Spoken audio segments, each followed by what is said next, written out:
Okey, baik. Terima kasih. Okey. So kita lihat, okey, kita belajar dalam ekonomi yang pertama bab 1 iaitu ekonomi dan kerajaan di sini, di mana apakah peranan kerajaan dalam ekonomi.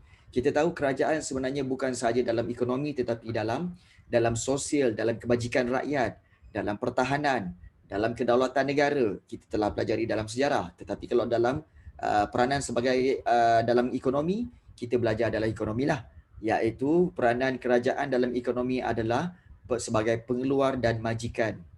Kemudian mencapai ataupun menepati objektif makroekonomi, dan juga yang ketiga iaitu mengawal selia pengeluar dan juga externality negatif.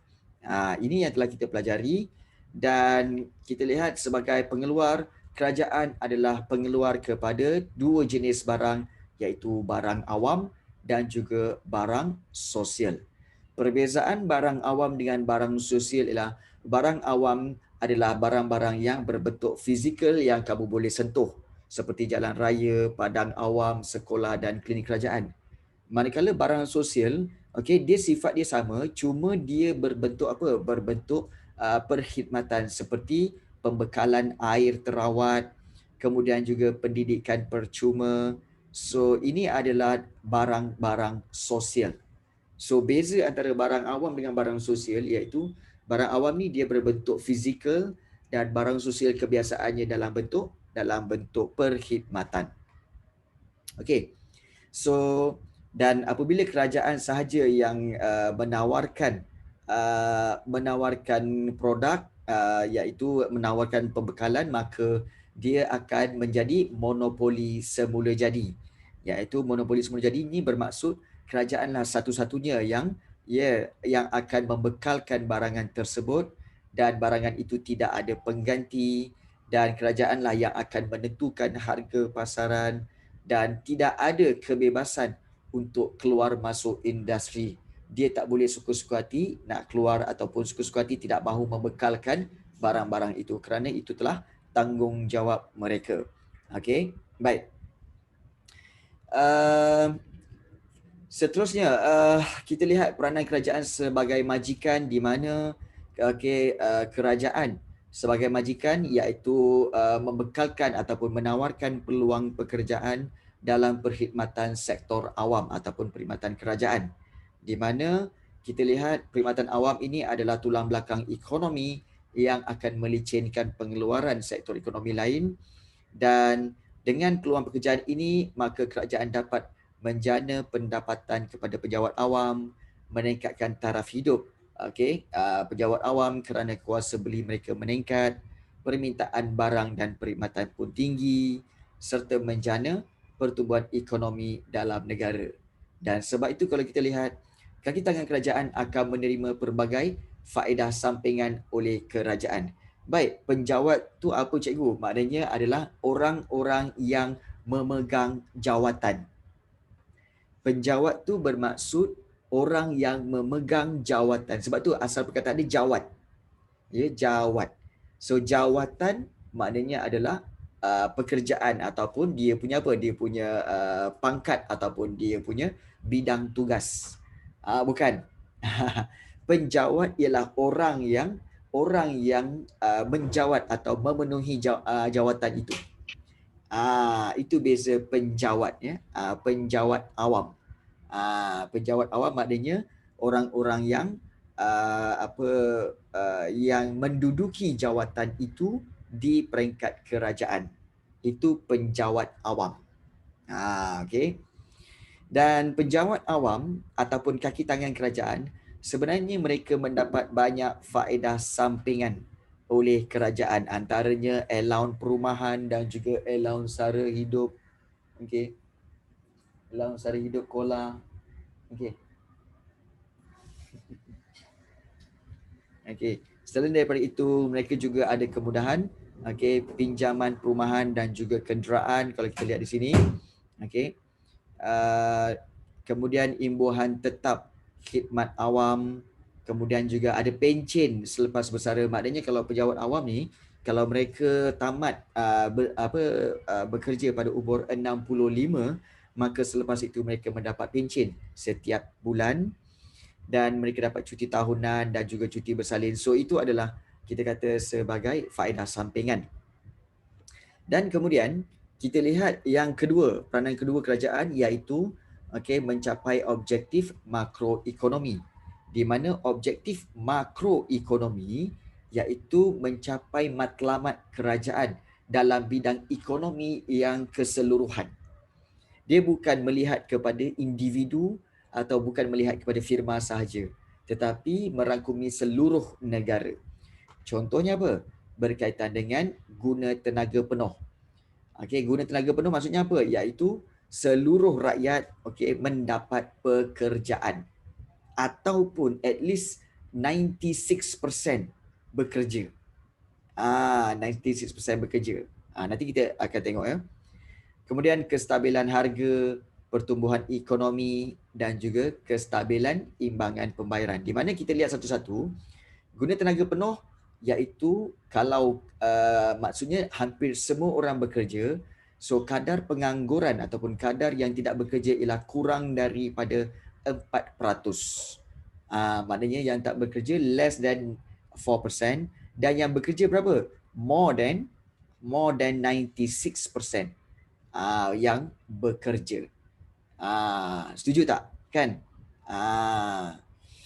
So di sini kalau kita lihat, guna tenaga mengukur jumlah tenaga buruh yang digunakan dalam sebuah negara untuk mengeluarkan barang, dan pengangguran. Pengangguran ialah jumlah guna tenaga yang tidak digunakan atau tidak terlibat dalam sebarang kegiatan ekonomi. So guna tenaga yang tinggi menggambarkan pengangguran yang rendah. Maksudnya apa? Maksudnya di sini kalau 96% ini adalah bilangan yang bekerja, maknanya bilangan guna tenaga. So guna tenaga 96%, maka yang tidak bekerja hanyalah 4%. So itu dikatakan sebagai guna tenaga yang tinggi. Dan kegiatan ekonomi banyak dijalankan dengan jumlah barang dan perkhidmatan yang dikeluarkan yang banyak, dan ini menyebabkan tingkat pendapatan negara meningkat. Penggunaan tenaga buruh digunakan secara optimum dan jumlah keluaran negara akan mencapai tahap maksimum. Baik, kenapa kerajaan ingin mencapai guna tenaga penuh? Sebab guna tenaga penuh akan membantu meningkatkan taraf hidup rakyat dan pendapatan negara. Sebab itu kerajaan ingin mencapai matlamat makroekonomi ini. Iaitu pertama, mencapai guna tenaga penuh. Yang kedua, kestabilan harga, iaitu harga barang stabil. Kalau harga barang tak stabil, contohnya ketidakstabilan harga ini akan menjejaskan taraf hidup masyarakat. So, kalau tak stabil, apa yang berlaku?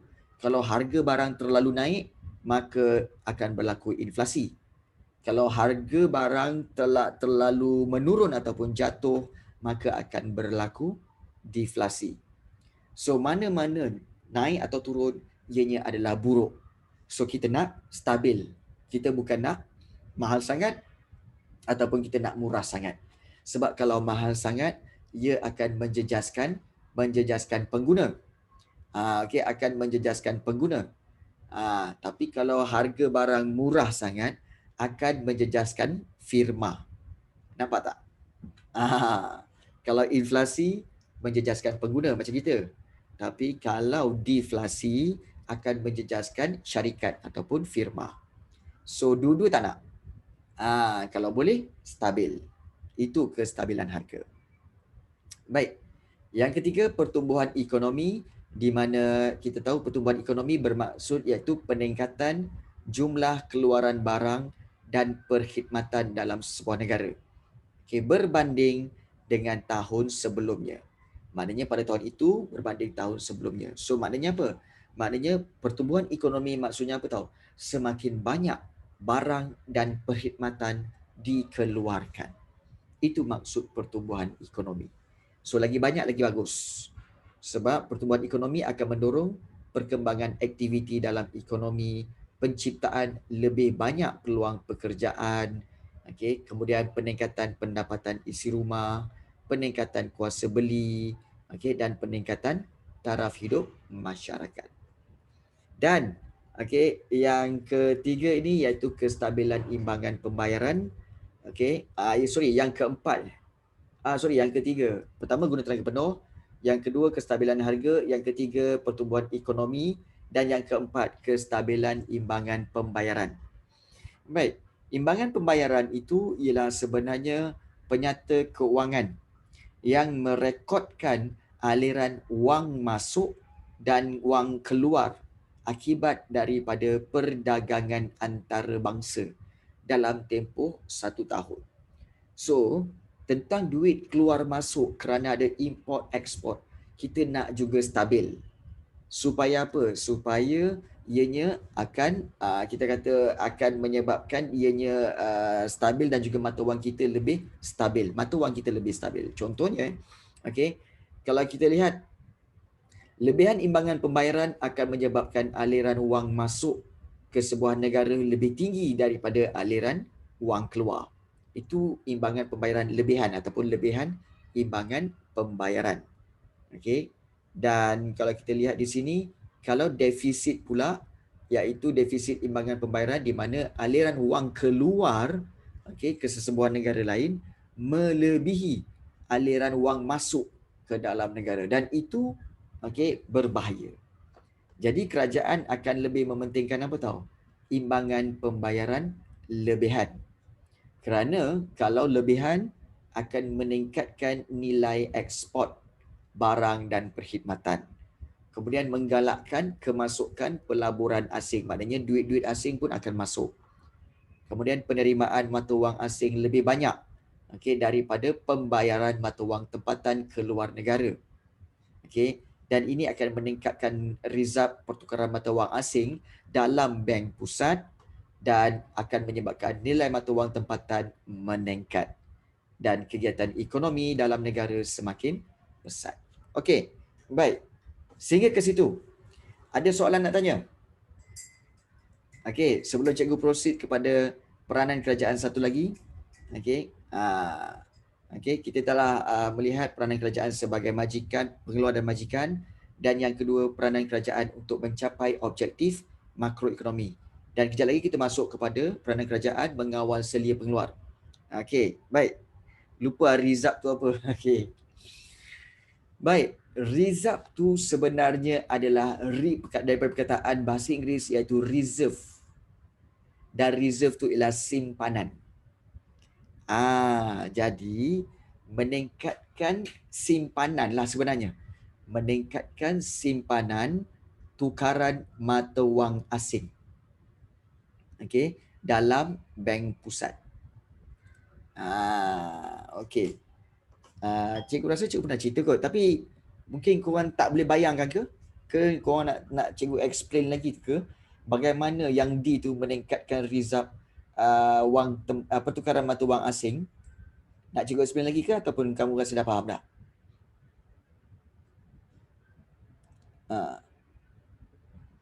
Okey. Nak dengar tadi tu je. Okey, baik. Okey, Syimi kata okey. Yang lain-lain macam mana?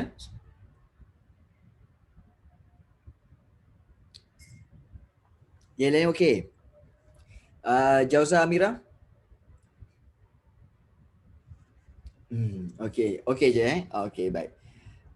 Okey, kenapa nama dia imbangan pembayaran sedangkan dia kejar imbangan pembayaran lebihan? Baik. Dia macam ni. Imbangan pembayaran maksudnya adalah import dan ekspor. Dia imbang. Imbangan dia bukan seimbang tapi imbang. Maknanya dia timbangan. Timbangan dia tu kalau boleh dia nak apa tahu? Kalau boleh ekspor tu nak lebih. Import tu kurang. Ini dipanggil imbangan pembayaran lebihan.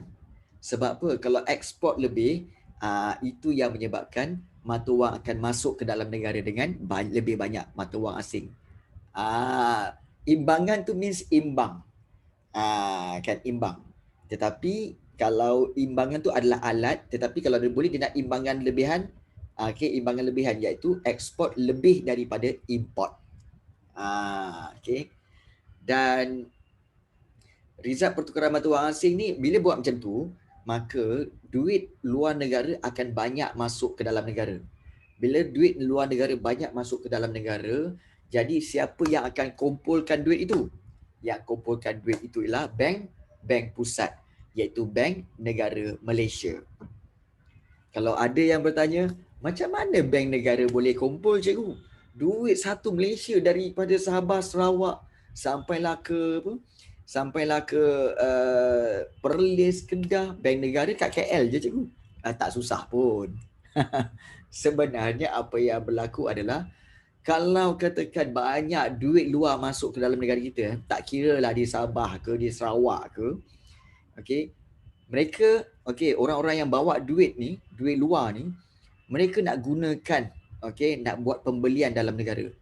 Bila mereka bagi duit dolar, peniaga-peniaga tempatan confirm tak terima. Sebab apa? Macam nak tukar? Macam mana nak tukar balance? No. Tak dapat nak tukar balance. Macam mana? Kalau dia bagi RM20, $20, dia bagi $20. Kita tulis kat situ harga barang RM19. Okey, dia bagi $20. Kita nak bagi macam mana ni? Nampak tak? Jadi para peniaga para peniaga akan kata apa? Go to money changer. Go exchange your notes. Jadi okey, orang itu akan pergi ke money changer ataupun pergi ke bank. Kalau dia duit banyak, dia akan bawa ke bank. So dia akan bawa ke bank, dia kata apa? Okey, kami nak tukar duit. Okay, we want to change this dollar to ringgit Malaysia. So bank akan ambil dan dia kira-kira, okay, ni duit ringgit Malaysia based on your money you give to us. So bank akan ambil duit dolar tadi. So bank buat apa dengan duit dolar tu? Bank akan bawa duit itu, okay, dah kumpul, dia akan hantar pergi bank negara. Untuk apa? Tukarkan balik dengan duit ringgit Malaysia. Sebab bank pun nak duit ringgit Malaysia. Untuk apa? Untuk tukaran, untuk ada tunai dalam ATM. Yes. Untuk buat bagi pinjaman kan. So bank pun kena ada duit ringgit Malaysia. Bank tak nak simpan duit dolar, duit yen ke apa, tak nak. Untuk apa? Sebab nak pakai dalam Malaysia. So kena ada duit ringgit Malaysia.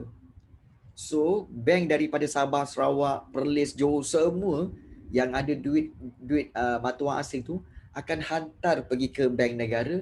So bank negara yang akan bagi balik duit ringgit Malaysia. Kau berapa juta? Oh, kau bagi aku $1 juta US dollar okey, bank kamu ni. Okey, okey, tukarkan balik. Tukarkan balik pada ringgit Malaysia, tukar ringgit Malaysia. So daripada seluruh negara, bank negara akan simpan duit dolar itu. Untuk apa? Tunggu nilai dia naik. So bank negara akan jual semula ke luar negara supaya bank negara dapat keuntungan. Itu nampak tak? Itu tugas bank negara. Dia kumpul semua. Maknanya ada berjuta-juta. Lagi banyak duit. Ya betul. Betul Afiq. Lagi banyak duit asing dalam bank negara, mata wang kita maksudnya akan meningkat sebab kita ada aset. Apa aset dia? Iaitu mata wang luar negara. Mata wang negara sebenarnya aset tau. Aset. Kalau kamu ada duit dolar yang banyak, okey, duit pound sterling yang banyak ke ataupun duit euro yang banyak ke, cuba kamu simpan. Dia mungkin harga dia akan meningkat. Tapi kalau setakat $10 ke, $20 ke, $100 tak payahlah. Bank-bank ni dia tak main lah, okay, $100. At least $100,000 lah. $100,000, $200,000. Kan. Okay, baik. So itu peranan kerajaan iaitu mencapai imbangan pembayaran. Okay. Peranan kerajaan yang ketiga iaitu mengawal selia pengeluar dan juga externality negatif. Baik, ada dua peranan kat sini. Mengawal selia pengeluar ini maknanya untuk to monitor ataupun supervise semua firma-firma. Pengeluar ni sebenarnya adalah firma, merujuk kepada firma. So kena pantau firma ni. Ayat yang kita kata ayat yang ganas sikit ialah memantau firma-firma yang ada. Siapa yang nak pantau? Kerajaan lah. Kerajaan lah yang nak pantau. Supaya kenapa nak pantau? Sebab supaya nak jaga supaya mereka tidak mengeksploitasi pengguna dan supaya mereka tidak menimbulkan kesan externality negatif. Sebab firma ni kita tahu kan, firma ni dia yang penting maksimumkan untung. Asalkan untung kan semuanya dilanggar. Jadi kerajaan akan pastikan supaya firma tidak melanggar segala undang-undang dalam ekonomi supaya tidak ada eksploitasi pengguna, tidak ada menimbulkan kesan eksternaliti negatif. Jadi pengeluar, okey kalau kita lihat pengeluar mungkin mengeksploitasi pengguna dengan cara apa tahu? Menetapkan harga yang tinggi, menjual barang yang tidak selamat atau tidak berkualiti. Itu tak apa. Kamu perasan tak sejak daripada COVID-19 ini, kalau kamu lihat banyak berlaku di mana penjualan secara online jual beli secara online meningkat. Ya, tetapi kamu harus ingat berhati-hati kerana banyak juga laporan menyatakan bahawa mereka tertipu dengan jualan-jualan yang ada di Shopee, di Lazada semua kerana apa? Scam. Yes. Okey. Maka ada undang-undang sekiranya kamu dapat menjadi mangsa scam ni, kamu boleh melaporkan kepada Kementerian Perdagangan Dalam Negeri. Okey, dan kemungkinan besar akaun bagi scammers itu, akaun bank scammers itu akan di-freeze-kan supaya dia tidak melakukannya lagi dan boleh dibawa ke mahkamah untuk ditangkap. So itu yang berlaku. Tapi duitnya tak dapat lah. Duitnya tak dapat. Habis dah scammer dah ambil. Tapi harus ingat, kamu semua jangan buat sebab cikgu tengok ada juga kes-kes di mana para pelajar yang cuba mencari duit tambahan, dia scamkan orang lain. Dia jual barang yang dia tak ada. Jadi dia buat apa? Okey, dia promote barang tu dalam Mudah ke, dalam marketplace ke, KFB kan. Kemudian sila bank in, tak apa kita akan COD. Sudahnya duit dah dapat, barang tak hantar-hantar. Okey, hati-hati ya. Hati-hati. Jangan terbabit dengan perkara-perkara macam tu. Itu memang dapat duit cepat tapi kesannya tak berkat duit tu. Jangan Baik. Kemudian yang kedua iaitu berkaitan dengan externality negatif. Merujuk kepada kos-kos luaran yang ditanggung oleh masyarakat selain pengeluar dan pengguna barang. Dan externality negatif ini boleh menjejaskan kehidupan serta kesihatan masyarakat. Dan externality negatif ni contohnya apa tahu? Pencemaran air, pencemaran bunyi, pencemaran udara. So itu adalah externality negatif. Kesan luaran yang buruk, externality negatif. So kerajaanlah yang akan mengawal dan memantau segala aktiviti itu melalui undang-undang dan peraturan, kemudian juga pemberian subsidi dan juga pemberian pelaksanaan cukai. So undang-undang macam kita tahu banyaklah undang-undang yang telah kerajaan lancarkan dan juga telah gubal, dan kita tahu bahawa ini bertujuan untuk mengawal eksploitasi pengguna. Baik, dan di sinilah diperkenalkan dasar harga maksimum dan dasar harga minimum. Serta diperkenalkan kuota. Cikgu tak nak explain tentang sebenarnya dasar harga maksimum ini adalah untuk apa? Penetapan harga yang lebih rendah daripada tingkat harga keseimbangan. Supaya apa? Supaya kebajikan pengguna dapat dijaga. Tapi kalau dasar harga minimum iaitu menetapkan harga lebih tinggi daripada tingkat harga keseimbangan untuk menjaga kebajikan pengeluar. Itu je beza dia. Itu je beza dia. Jadi sebagai contoh sebagai contoh minyak masak. Kalau kami ingat lagi minyak masak sekarang ni tengah kecoh minyak masak di mana tidak ada lagi minyak masak yang paket-paket, semua botol-botol. Semua botol-botol. Baik, dasar harga maksimum yang kelakarnya, dasar harga maksimum dikenakan kepada minyak yang paket ni. Dasar harga maksimum dia apa tahu? 1 liter, okey, iaitu RM2.50. Maksimum. Okey, 1 liter minyak masak, okey, RM2.50. So, yang ini adalah untuk apa? Supaya rakyat dan pengguna, okey, kebajikan dapat dijaga. Supaya rakyat tak rasa terbeban untuk membeli minyak masak. Tetapi kalau kamu lihat minyak masak yang 5 liter tu, 5 kilonya tu, yang besar tu, harga dia sekarang ni RM32. RM32. So kita rasa ini kenapa harga dia sangat berbeza? Kerana kalau kita lihat, okey, kerana mungkin kerajaan telah menetapkan harga lebih tinggi daripada tingkat harga keseimbangan supaya kebajikan pengeluar dapat dijaga. Dapat dijaga. Walaupun dia agak nonsense sikitlah. Bayangkanlah dengan 5 liter kamu beli paket, okey, 5 liter tu baru RM12.5. Sebab satu RM2.5 kan. RM2.5, RM2.5, RM2.5, RM2.5, RM2.5. So, okey. Jadi baru RM12.5. Tapi bila kamu beli 5 liter satu botol besar tu, terus jadi RM30. Cikgu rasa macam, apa kena kerajaan ni kan? Macam tu lah. Rupanya kerajaan kata apa? Okey, yang paket-paket seliter tu, itu memang kawalan kerajaan. Okey, dasar harga maksimum. Yang 5 liter botol tu, itu bukan kawalan kerajaan. Habislah macam ni. Kan? Okey. Okey. Baik. Seterusnya, kerajaan juga ingin mengawal kesan eksternaliti negatif, okey, iaitu dengan melalui pemberian lesen. Okey, kemudian kalau lesen ditarik balik jika firma tidak mematuhi peraturan, kerajaan akan menentukan kawasan perindustrian, kawasan perumahan, okey, dan juga kerajaan mempunyai agensi yang menjalankan pemantauan aktiviti pengeluaran firma supaya tidak mengancam alam sekitar dan mematuhi peraturan. So subsidi dan cukai kita tahu, kita dah bincangkan dah itu, tak apa. Okey. Kita pergi kepada okey, siapa pula lah yang ting ni bagi mesej ni.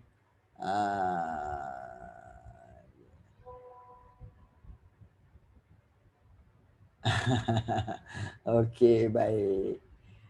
Okey, itulah. Ada seorang student cikgu. Dia maklumkan dia punya sejarah dapat C+. Okeylah. Tahniah lah tu. Okey. Alhamdulillah. Okey. So kerajaan mainkan peranan berikut bagi mencapai matlamat iaitu sebagai pengeluar dan majikan. Okey, dan ketiga-tiga ini.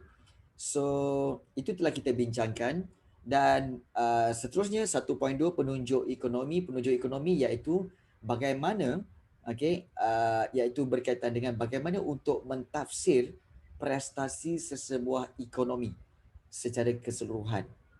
Okey, dan mengkaji peluang pelaburan semasa dan akan datang. Dan penunjuk ekonomi ni maknanya adalah kita kata sebagai indikator, ekonomi indikator, economics indicator lah. Iaitu apakah indikator dia atau penunjuk dia adalah indeks harga pengguna, inflasi, pengangguran, KDNK dan pertumbuhan dalam ekonomi Malaysia. Contohnya, indeks harga pengguna, okey, iaitu mengkaji perubahan tingkat harga umum, kos sara hidup dan juga kenaikan tingkat harga umum iaitu kenaikan dia yang akan menjadi inflasi. So indeks harga pengguna akan mengukur harga purata sejumlah barang dan akan mereka lihat tahun ke tahun. Supaya apa? Untuk mengukur harga purata barang dan perkhidmatan, okey, dan mereka akan lihat adakah ianya okey meningkat ataupun menurun. Jadi kalau kita lihat kita pernah melihat perbezaan mata indeks ini. So perbezaan mata indeks harga pengguna ini boleh menunjukkan sama ada peningkatan dalam tingkat harga umum dan inflasi. Maknanya boleh menunjukkan sama ada berlakunya peningkatan harga atau juga berlakunya inflasi. So indeks harga pengguna adalah alat untuk mengukur prestasi ekonomi negara. Yang kedua, kadar inflasi. Okey, kita lihat kadar inflasi maksudnya merujuk pada apa tahu? Peratus perubahan tingkat harga umum. Okey, pada suatu tahun berbanding dengan tahun sebelumnya. So inflasi ni secara umumnya adalah peningkatan harga barang, dan inflasi ada 3 punca. Ingat ada 3 jenis punca, iaitu ada inflasi tarikan permintaan, iaitu apabila permintaan masyarakat melebihi penawarannya dalam pasaran. Itu inflasi. Okey. Dan inflasi ini disebabkan apa? Mungkin juga harga barang ini naik, dan inflasi tarikan permintaan. Permintaan ini meningkat sebab apa? Permintaan ini meningkat sebab peningkatan pendapatan ataupun juga bertambahnya penawaran wang dalam ekonomi. So, itu punca-punca dia. Baik. Kemudian inflasi tolakan kos, yang kedua ini iaitu berkaitan dengan apabila kos pengeluaran meningkat. Kos pengeluaran meningkat, maka harga barang itu juga akan meningkat.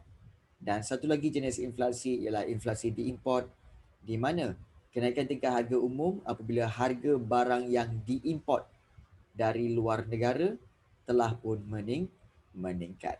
So itulah berkaitan dengan 3 jenis inflasi, punca inflasi, iaitu tarikan permintaan, tolakan kos, dan satu lagi inflasi diimport.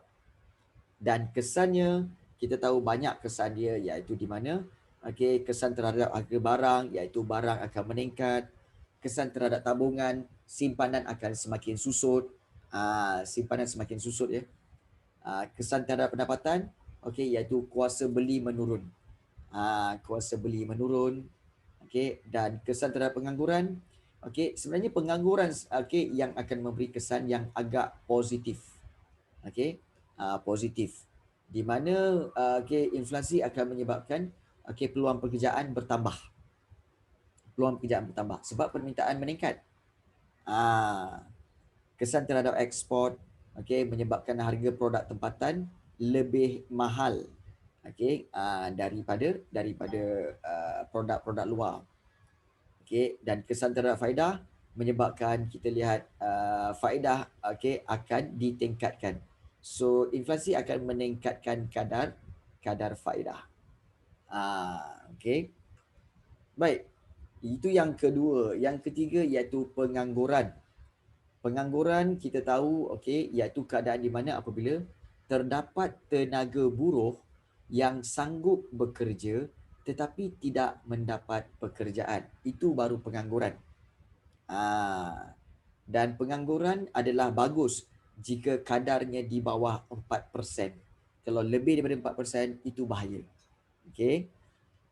Dan kesan masalah pengangguran akan menyebabkan berlakunya masalah dari sudut ekonomi negara, iaitu hasil kerajaan akan berkurangan, kemudian juga menghalang pertumbuhan ekonomi.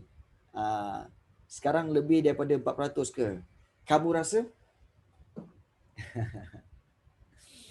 Kamu rasa lebih tak 4%? Kamu rasa ya kan? Baik. Menurut Kementerian Keuangan. Menurut Kementerian Keuangan,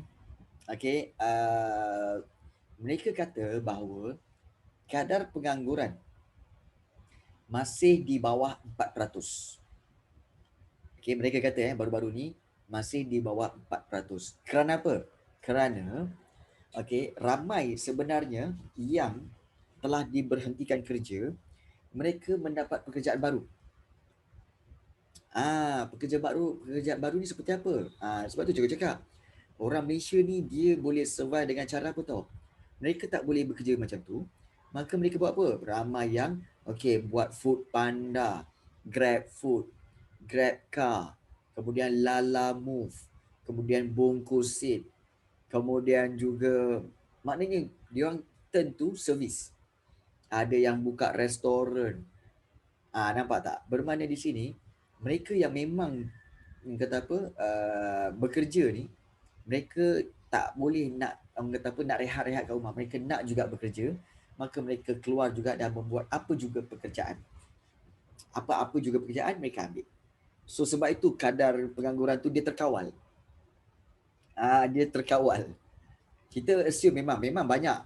Okay, even kalau kamu lihat pilot pun ramai yang hilang pekerjaan. Pilot ramai hilang pekerjaan. Tapi ramai juga yang pilot yang bertukar menjadi apa? Menjadi tukar masak, menyediakan makanan, kemudian juga ada yang bawa Grab, macam-macam. Nampak? Jadi bagusnya kerana negara kita telah menyediakan peluang pekerjaan yang lain untuk mereka. Sebab itu kadar pengangguran masih terkawal lah. Okay.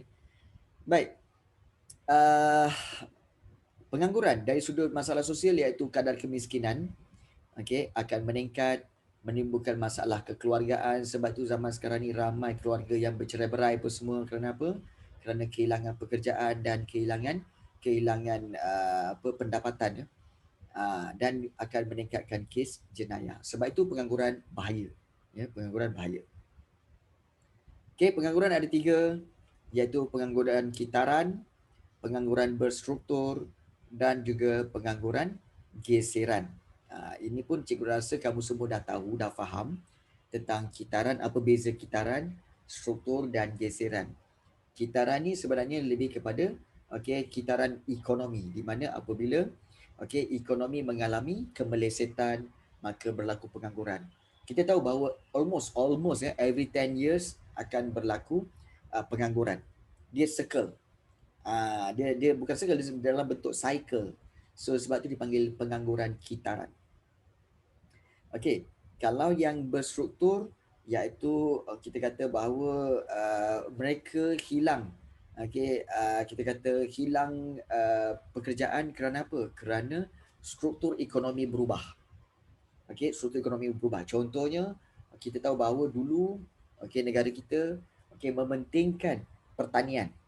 So banyak orang bekerja sebagai para petani.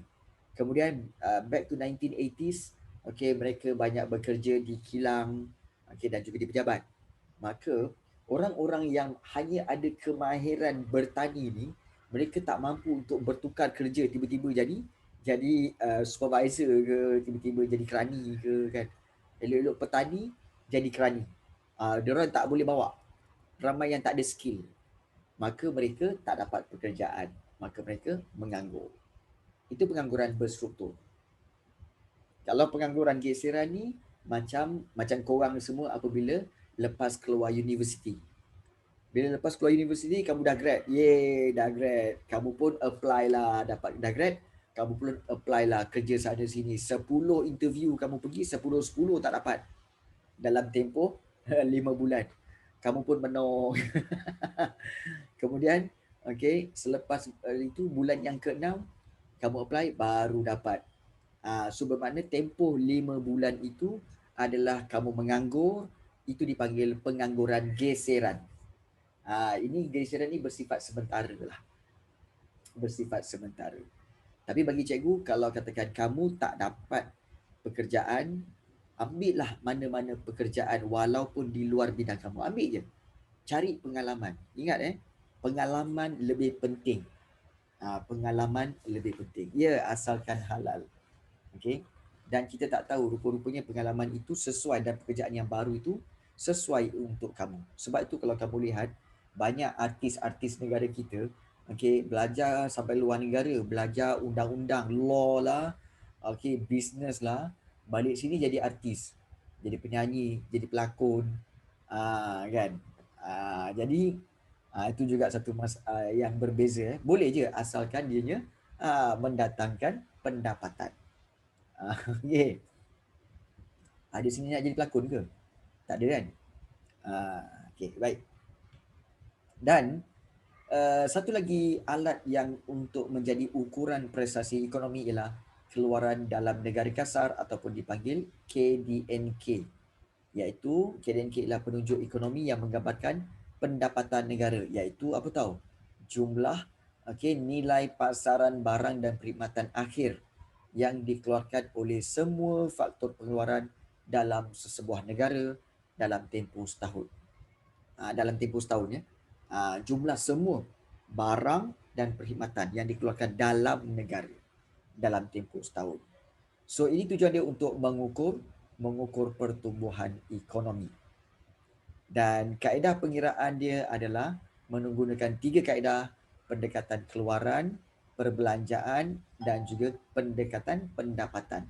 So kita banyak menggunakan kaedah keluaran dan juga perbelanjaan lah, sebab kedua-duanya Malaysia guna. Okey. Dan pendekatan perbelanjaan iaitu KDNK akan menjumlahkan semua perbelanjaan, semua perbelanjaan atas barang akhir dan perkhidmatan yang dihasilkan dalam ekonomi. Dan perbelanjaan akan menjumlahkan segala belanja isi rumah, firma dan kerajaan. Dan ekspor bersih, maknanya ekspor tolak import. Okey. Dan ini contoh. Pendekatan keluaran pun sama juga. Okey, sama juga lebih kurang, iaitu mengetahui peratus jumlah sumbangan pelbagai sektor ekonomi kepada negara. Dan mengelakkan pengiraan 2 kali. Tapi jumlahnya sama. Ya, jumlahnya sama. Dan satu lagi alat iaitu pertumbuhan ekonomi. So merupakan perkembangan kegiatan ekonomi dari semasa ke semasa yang menyebabkan peningkatan dalam KDNK, itu pertumbuhan ekonomi. Kalau kadar pertumbuhan KDNK bernilai positif, maka ianya pertumbuhan ekonomi. Kalau KDNK bernilai negatif, kemelesetan ekonomi. Jadi pentingnya pertumbuhan ekonomi yang mampan ini adalah untuk supaya mewujudkan lebih banyak peluang pekerjaan, meningkatkan taraf kebajikan masyarakat dan kurangkan kadar kemiskinan, rapatkan jurang pendapatan dan mempercepat penyediaan kemudahan perumahan, perkhidmatan kesihatan dan kemudahan asas. Okey. Dan kalau kita lihat sebab dan akibat pertumbuhan ekonomi negara ya, sumber alam semula jadi, okey, akan mengembangkan ekonomi negara tersebut. Jumlah penduduk dan bekalan tenaga buruh pun akan bertambah, akan berlaku kemajuan teknologi, okey, dan juga pelaburan dalam aktiviti ekonomi. Okey, sistem sosial dan sikap masyarakat juga akan berubah. Okey, apabila berlakunya pertumbuhan ekonomi. Itu paling penting ya. Baik. Kita teruskan dengan alat dasar ekonomi, dan ini yang baru-baru ni kita belajar, iaitu alat dasar ekonomi. Apa itu alat dasar ekonomi? Iaitu adalah alat-alat bagi kerajaan untuk mencapai objektif makroekonomi, iaitu ada 2 alat: dasar fiskal dan dasar keuangan. Dan kedua-duanya adalah untuk mengawal kestabilan ekonomi. Okey. Dan kita baru-baru ni lihat tentang dasar fiskal, iaitu dasar fiskal akan guna 2 alat yang paling penting: cukai dan perbelanjaan kerajaan. Okey. Baik. So kita tahu dasar fiskal adalah ada 2, iaitu dasar fiskal mengembang dan juga dasar fiskal menguncup. Perbezaan dia lah, dasar fiskal mengembang apabila ekonomi mengalami pengangguran dan kemelesetan. So daripada bawah, dasar fiskal ni kerajaan buat supaya dia mengembang. Mengembang. Menggunakan apa? Menggunakan kadar cukai dan juga menggunakan perbelanjaan kerajaan. Manakala dasar fiskal menguncup apabila ekonomi kita mengalami inflasi, di mana harga tengah naik, ekonomi tengah melepasi inflasi, maka kerajaan akan buat satu dasar fiskal menguncup supaya harga itu akan turun kembali. Dia menguncup menggunakan apa? Kadar cukai dan juga perbelanjaan kerajaan. So inflasi akan dapat dikawal. Okey. Dan hari itu kita telah lihat juga hasil kerajaan yang diperoleh melalui 2 hasil cukai dan juga bukan cukai. Dan cukai kita belajar ada 2 juga, cukai langsung dan juga cukai tak langsung. Kita telah pun bincangkan cukai langsung dan tak langsung. Okey. Dan juga kita telah lihat juga berkaitan dengan cukai hasil bukan cukai. Okey. Baik. Sehingga ke yang ini, sehingga ke cukai dan juga dasar fiskal. Ada sebarang soalan nak tanya tak? Sebab sebentar lagi cikgu akan memberikan sedikit kerja ataupun kita buat kuis sikit lah. Baik, Afiq tanya. Cikgu, penunjuk ekonomi tu alat juga kan? Yes. Dia macam ni. Alat ingat. Okey, baik. Dia begini. Dia macam ni, Afiq. Penunjuk ekonomi ni, let's say lah, ekonomi ni badan kita. Okey. Penunjuk ekonomi untuk mengetahui sihat ke tak sihat ekonomi kita. So macam mana kita nak tahu badan kita ni sihat ke tidak? Kita akan letakkan termometer. Betul? Termometer. Kemudian kita buat ujian air kencing. Betul? Kemudian ujian darah. Betul? So 3 alat ini iaitu tiga alat ni iaitu termometer, kemudian juga ujian air kencing dan juga ujian darah, itu adalah alat penunjuk badan, penunjuk keadaan badan. Macam tu juga penunjuk ekonomi tadi, iaitu KDNK, guna tenaga penuh, kemudian juga tahap inflasi, kadar pengangguran. Itu sebenarnya adalah alat untuk menunjukkan ekonomi macam mana sekarang. Baik. Kemudian, alat dasar ekonomi ialah alat-alat untuk baiki ekonomi jika mengalami masalah. So, kalau dalam badan kita tadi, contohnya apa tahu? Ya, betul. Maknanya, bila kita dah termometer dah letak sini, kemudian ujian air kencing, ujian darah pun dah buat, rupa-rupanya kita kena demam denggi atau demam selsema. So, kita kena ambil satu lagi alat, iaitu apa? Dipanggil ubat untuk menstabilkan balik badan kita. So, ubat itu akan kita makan. Untuk menstabilkan badan kita.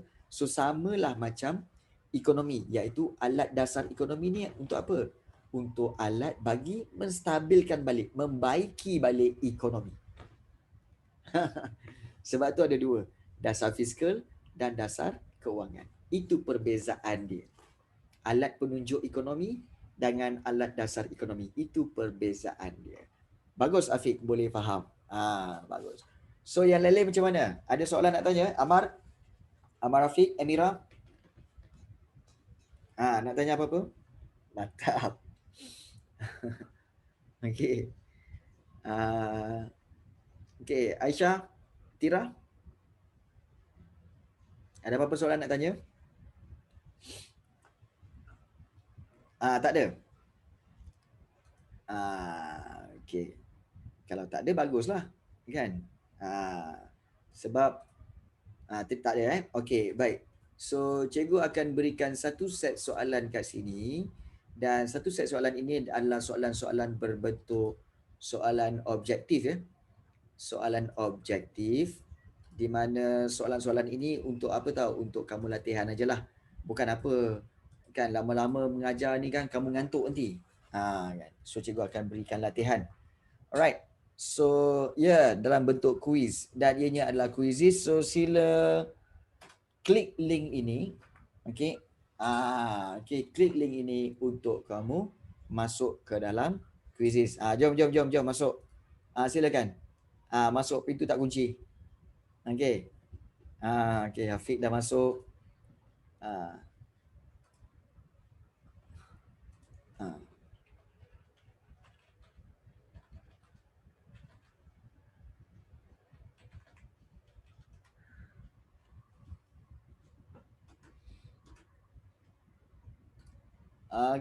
So Afiq dah masuk, Amira, Amar Afiq, Atira dan hidup bagaikan roda. Ya Allah, tak ada nama lain ke hidup bagaikan roda?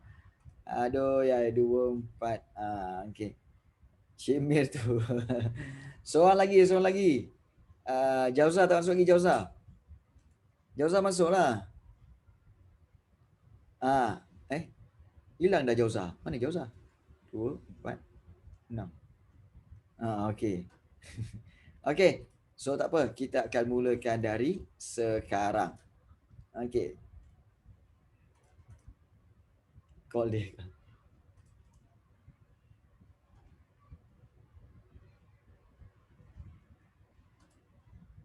Bising. Okey.